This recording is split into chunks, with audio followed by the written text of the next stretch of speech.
America super power कब और कैसे बना? अमेरिका दुनिया का सबसे ताकतवर मुल्क कब और कैसे बना? क्या आपको पता है अमेरिका की मजमूई मुल्की पैदावार 20 ट्रिलियन डॉलर से ज्यादा है। इसके बाद दुनिया की सबसे ताकतवर फौज है। आपके जहन में भी ये सवाल उभरता होगा कि आखिर अमेरिका सुपर पावर कैसे बना? सन 1800 से पहले चीन और हिंदुस्तान दुनिया की सुपर पावर थे, क्योंकि ये दोनों ममालिक तिजारत और दीगर माशी सरगर्मियों का मरकज थे और यह सिलसिला 1800 साल तक चलता था। मगर सन 1900 के बाद 100 सालों के दौरान अमेरिका ने अपनी जीडीपी बढ़ाना शुरू कर दी।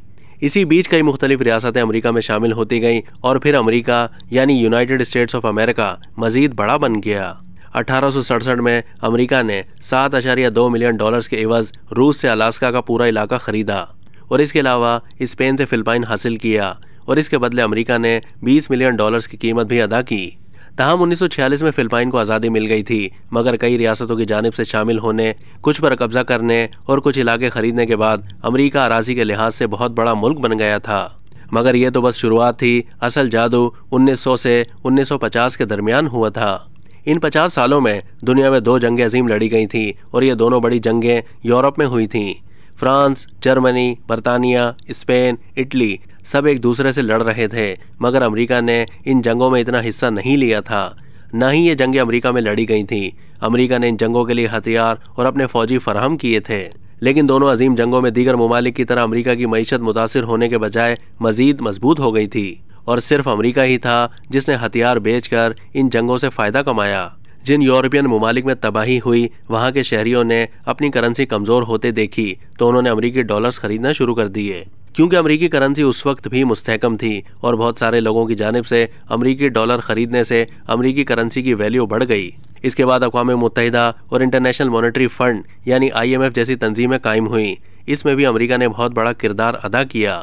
1950 के बाद अमेरिका और सोवियत यूनियन 2 सुपर पावर बनकर उभरे, जिसके बाद सर्द जंग का आगाज हुआ।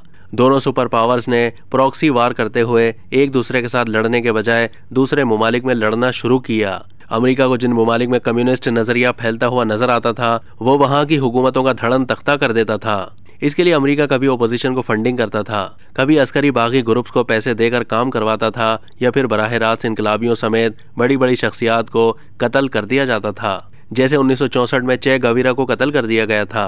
अमेरिका ने सोवियत यूनियन का असर और रसूख रोकने के लिए ऑपरेशन साइक्लोन शुरू किया, जिसके लिए अफगानिस्तान में मुजाहिदीन को फंडिंग की गई, जहां से दहशतगर्दी में भी इजाफा देखा गया। ऐसे ही दीगर कई ममालिक में भी अमेरिका ने मुदाखलत की, जिसकी वजह से वो ममालिक बराह रास्त अमेरिका पर इन्हिसार करने लगे और इसी तरह अमेरिका मजीद ताकतवर बन गया। सर्द जंग के दौरान लगभग सारी दुनिया 2 हिस्सों में बट गई। आधे ममालिक अमेरिका के साथ तो आधे सोवियत यूनियन के हामी थे, जिससे अमेरिका और सोवियत यूनियन दोनों ही मजीद ताकतवर बन गए। मगर 1990 के बाद जब सोवियत यूनियन के टुकड़े हो गए तो दुनिया में सिर्फ एक ही सुपर पावर रह गया और वो था अमेरिका। अब तक के लिए इतना ही। मजीद मालूमात के लिए डेली जंग के YouTube चैनल को सब्सक्राइब कीजिए।